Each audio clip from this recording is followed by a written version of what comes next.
Hamish Downey.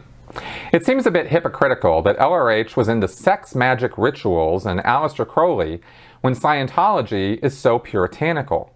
What do you think caused such a change of mind? I think it's a couple things. Thing number one is I think that it came from a desire to control people. And sex is absolutely a wonderful control mechanism if you are a destructive cult leader or somebody who's in a position of authority and power over other people's lives to that degree. You know, almost same thing. If you can regulate somebody's sex life, you kind of in a way hold the power of life and death, you know, over them. I mean, because we're talking reproduction here, reproductive rights, right? In a way, or at least that's what it equates to in a person's head. And so, you know, you really hold a lot of power, and this can be power that can really derange people. You know, when you curtail their ability to express themselves sexually, you are exerting a lot of force and authority over a person, and it can really mess them up. All Catholic priests or monks or these people who, you know, take these vows of chastity and then later regret it, and they don't own up to that, and then they're, you know, stuck in this sort of like must have it, can't have it, you know, sort of thing. And that's not a good place to be. You know, that's kind of crazy making. So so to wield that power is to wield a lot of power, and you know that you've really got people by the balls, you know, when you control them that way.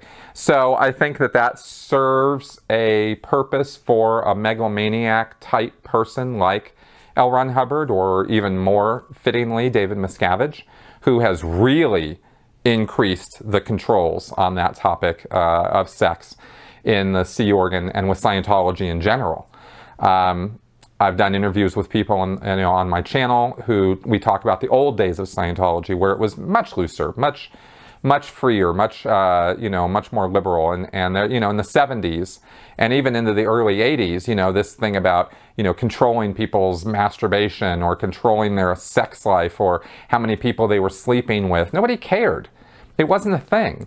And then, you know, Miscavige, I mean, there was some degree of it, but then Miscavige took over and it really went crazy. Now, that leads me to the second part, right? Which was, I think Hubbard started putting controls in on people's sex life as the head of the Sea Org for another reason too. And that was that in a group of people who were so tightly connected as people on a ship, sailing around, you know, the Mediterranean and Madrid and Spain and that whole area, you know, then especially coming out of the 60s with free love and all that at being the attitude, and into the 70s, you know, these people would arrive, and I'm not going to go so far as to say that there were orgies on the Apollo or something on the ships that Hubbard owned, but there was definitely, I mean, no question about it. I've heard from people who were there that, you know, people were sleeping around, and that can't help but cause jealousy, feuding, upsets, arguments, fights.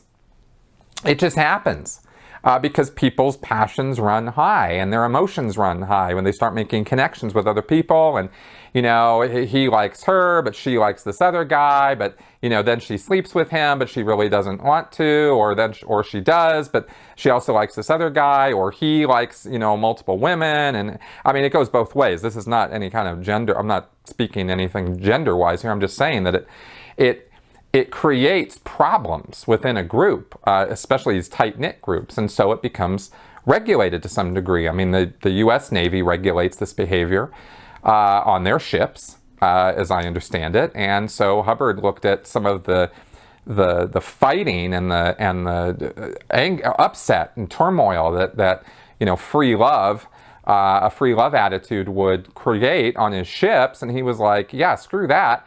We got, you know, this mission to do. I want you people focused on what I want you focused on, and I don't want all this turmoil between people, because that doesn't really help anybody or anything. And so he put in place, you know, this 2D rules thing where he kind of comes down with a sledgehammer And instead of doing or saying something sensible or dealing with individuals, maybe you make an example or two out of some people so that everybody kind of snaps to and gets the idea that, they shouldn't be engaging in relationship activity that's going to distract them from their work or something in that kind of an environment. And it's not an entirely unsensible attitude to have. But instead of doing that, he comes down like Captain Bligh, because he's, L. Ron Hubbard, and he writes that there's no sex before marriage, no heavy petting, no, this, in this one-page issue that he wrote. And suddenly, it goes from kind of a free-for-all or a loosey-goosey, no regulation sort of thing to this ultimate regulation situation. And that, both ends are wrong. There's probably some, something in the middle where it would have worked out better. So that is why I think Hubbard decided to come down on it so hard, though. And he just went, okay, well, we're just gonna deal with this so we never have to deal with it again. And, obviously not a good idea. So I don't know. That's what I can say about that.